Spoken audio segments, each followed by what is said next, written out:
This week in science history. In 1975, moon tremors were detected by a seismometer that was left on the moon's surface by American astronauts. The tremor was caused by meteors crashing into the moon. So that happened this week in science in 1975. That is super cool.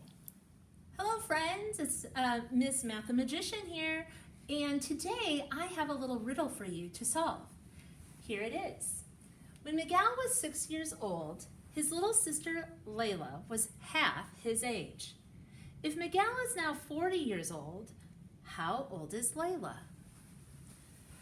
I hope you can figure it out and it doesn't stump you. Nice word of the day, astrogation. It's a noun meaning the navigation in outer space. Astrogation. That's a very interesting word. Hi, I'm Mr. Cordell, IA science historian, and I want to talk about Hedy Lamarr. Hedy Lamarr was born in Vienna, Austria. She's a well-known international actress in the 1920s and 30s.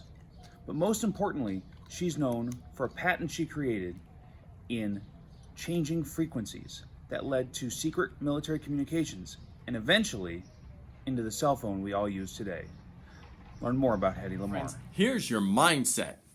Nothing is impossible. The word itself says, I'm possible. So everything is possible because you are possible. There's your mindset. Good news, IA. I am Prince iPal with your good news. A woman in Allentown, Pennsylvania found her missing dog while looking for a new pet to adopt. You see, Aisha was scrolling through pictures on the local dog shelter, and she came across a very familiar doggy face. It was Kuvo. She lost her dog 2 years ago. She called the pet shelter, told them their story. They held on to Kuvo for her. She races down. The second she walks in, Kuvo sees her face, races over, and the two are happily reunited. Now that is some good news, IA. Hey Scorpions, I'm Mr. Seifert. I just got hired here in February, so most of you guys probably don't know me. But the 4th and 5th graders are more acquainted with me because I work over here in their building. Let's see. I am from California, which is in I'm from Paradise, which is in Northern California. And I went to BYU, and I got my degree there as a Bachelor's of Science. I'm a resource teacher here at Innovation Academy, and that's a little snippet of who I am. I got a STEM challenge for you guys this week. I have a fan here, which helps keep me cool because it's a very hot summer. It was like 113 a few weeks ago. And I got this hat to keep the sun off my face. What can you guys come up with to stay cool this summer? Hi everybody, it's me, Mrs. Steen, the Queen of Reading. I have one of my favorite books to share with you today, Walter the Farting Dog. You heard me right, one of my favorite books is about a dog named Walter who farts. Walter the Farting Dog by William Kotzwinkle and Glenn Murray, illustrated by Audrey Coleman. Walter the Farting Dog. Betty and Billy brought Walter home from the dog pound. Nobody wanted him, said Billy. But we love him, said Betty. Well, he smells awful, said their mother. I think you'd better give him a bath. Mother walked in and said, he still smells awful.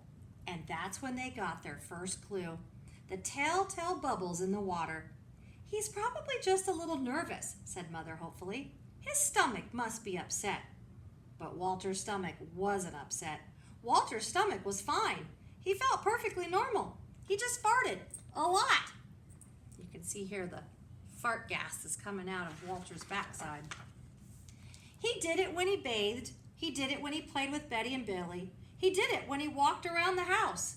He did it in the dining room, he did it in the kitchen, and he did it in his sleep. That dog farts morning, noon, and night, said Father. He can't help it, Daddy, said Betty and Billy. They didn't mind Walter's farts.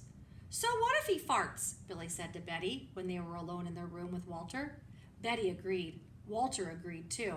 He sat there looking innocently around, farting. "Take him to the vet," said Father. Farting, said the vet, or rectal flatulence, as we say in the medical profession, and prescribed a change in diet. They gave Walter every kind of dog food. He farted. They tried him on cat food. They gave him hot dogs, hamburgers, and lettuce and tomato sandwiches. They gave him fried chicken. They gave him rabbit food. They made him a vegetarian. No matter what that dog eats, he turns it into farts, roared Father. Walter got the blame for everyone else's farts, too. If Uncle Irv let one slip, he just went and stood near Walter. Then all he had to say was, "Walter!" and everyone would look at poor Walter. "He has to go back to the pound," said Father. "No, Daddy, please," begged Betty and Billy. "Don't send Walter away." "He goes tomorrow," said Father. They pleaded. Walter farted.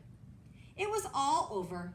That night, Betty and Billy cried in their beds, and Walter looked at them unhappily.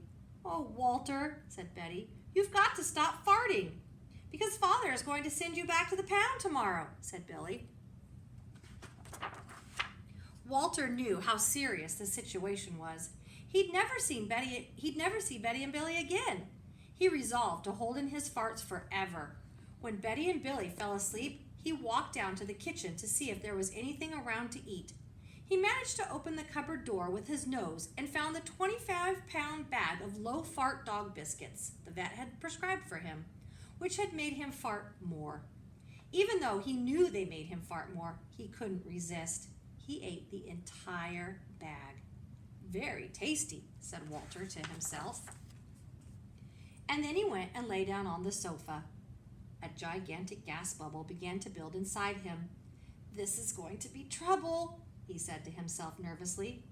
He was afraid of what might happen if he let it go. He thought maybe the house would explode, so he kept it in. It wasn't easy. In fact, it was torture. But he had resolved never to fart again. His future depended on it. As he lay there with his tail wrapped tightly between his legs, he heard a noise at the window. He watched it slowly open. A pair of burglars came through. They dropped silently into the kitchen. "Watch out for the dog," said one of the burglars. "He won't bite," said the other. "He's a wimp." Walter might have bitten them, except he was so filled with gas he couldn't move. They tied a rag around his snout so he couldn't bark. "Okay," whispered the first burglar. "Let's clear the place out." They took everything they could get their hands on. Walter wanted to stop them, but he was having unbearable gas pains. He rolled on his back and waved his paws in the air. He gnashed his teeth. "We've got it all," said the second burglar. "Let's go." That's when Walter let it fly. It was the worst fart of his life. It made a tremendous noise and shot him across the room. A hideous cloud filled the air. The burglars clutched their throats, unable to breathe. With tears in their eyes, they raced for the window. They tried to grab their bag with all the valuables in it, but their arms were too weak. "Let's get out of here." They jumped out the window and roared up the block, choking and gasping for air. Still blinded by Walter's attack, they stepped into the headlights of an approaching police car. "Hold it right there," said the policeman. When Father and Mother came down in the morning, they found the open window and they saw the bag with their valuables in it, and Walter was sitting beside it. He still had the rag tied around his snout. You'd have to say he looked heroic. "He saved the silverware," cried Mother. "He saved the VCR," cried Father. "Good dog, Walter. You're our dog, even if you do fart all the time." And so the family learned to live with Walter, the hero dog. And that's the end of our tale. But if you look, you can see Walter's fart going into a funnel. And then it says, Walter's Wonder Park, 100% natural gas power. All done with Walter's gas. Hope you enjoyed Walter the Farting Dog. Have a good summer. Friends, that brings us to another end of Prince I, Pal, Science. And friends, I hope you enjoyed. Have a great day. Ta-ta for now.